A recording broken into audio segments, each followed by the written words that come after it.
hawezi kusimamia uchaguzi ujao asiyo, because atakuwa amebakisha sijui 1 year up to next year.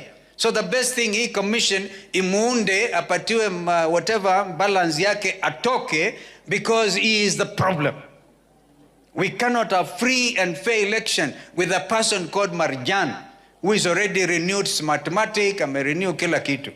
Ni shinikizo ambalo linatia doa tume ya uchaguzi IEBC inayoendelea na maandalizi ya uchaguzi mkuu na usajili wa wapiga kura miezi 19 kabla ya kivumbi cha mwaka 2027. Na huku Rais William Ruto akitazamiwa kuzuru kaunti ya Nyeri Jumapili, akiongoza mpango wa kutoa pesa za mtaji wa biashara kwa vijana chini ya mradi wa Nyota, aliyekuwa naibu wa rais Rigathi Gachagua na Kalonzo wamekosoa mpango huo.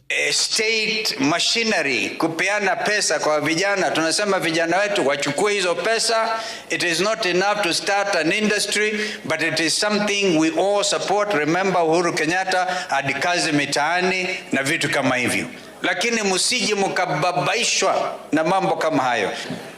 Mimi naomba nyinyi